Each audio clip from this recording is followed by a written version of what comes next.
Good morning. My name is Tom, and today's video is about Joey Baggadonuts and childhood DV, and how Joey made a good decision for once in his life, but it was a close call. So he was at a store, and one aisle over, he heard the slap. A full-bodied, with follow-through slap, and the sound of a small body hitting the hard tiled floor. And what he didn't hear was the child crying out or screaming or bawling. But he did hear the father saying, "Get up, smile, show teeth," that sort of stuff. Basically, he heard not just that one incident, he heard that from his past. And what he heard was a father conditioning their child to hide the fact that they're being abused.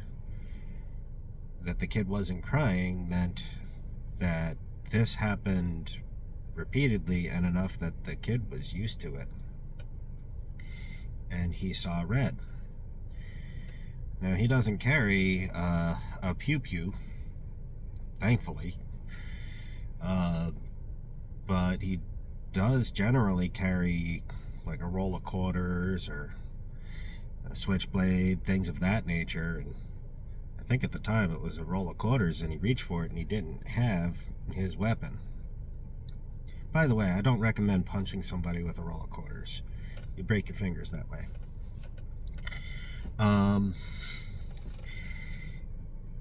But like, he wanted to put a hurting on this guy. He wanted to learn this person not to hit children, especially not to that degree.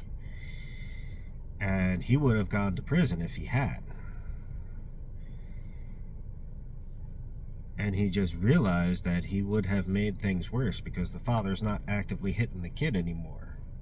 So what he would have been doing was not in any way, shape, or form defense, at least not in that area.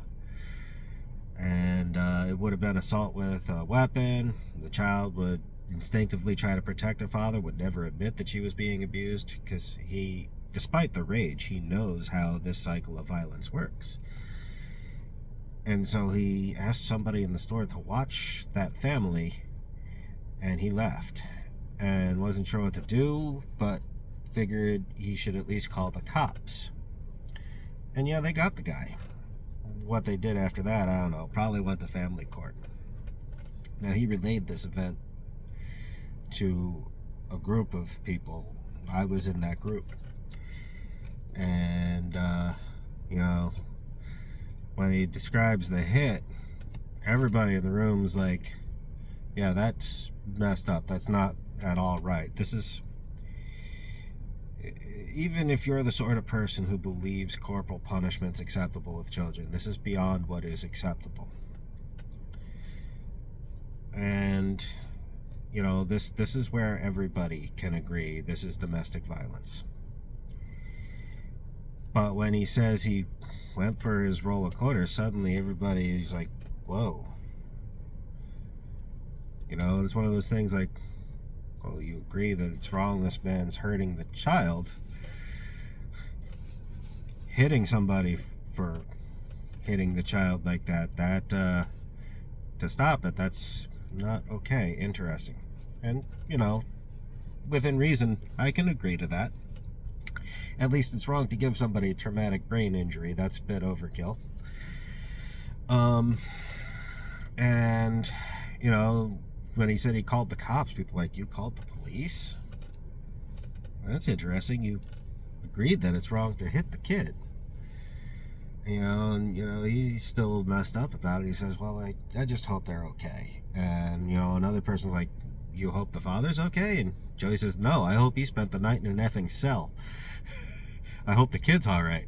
And then suddenly everybody looked uncomfortable. It's like, well, you all agreed that hurting the child is wrong. But stopping the abuser with violence is wrong. and calling the police is wrong, and putting an abuser like that in jail is wrong. What is the correct course of action? Just turn your head, walk away, and let the kid continue getting hurt for the rest of their childhood? That's not okay. And, I'm thinking to myself, are these people, are they hurting their kids? But it's not just that. It's not right to go in that direction and make that assumption, because the other issue is maybe they were the kid, and maybe none of the adults were willing to stand up and put a stop to their abuse. And it's just such a foreign concept that, since it was not something anybody ever did, it couldn't possibly sit right with them. And I think that's very probable, and that is very sad. But at least this time around, with a little bit of luck, because he forgot to bring a weapon with him, Joey Baggadonuts made a good decision. Even a blind squirrel finds a nut every now and again, huh? Well, like, share, subscribe, and have a good day.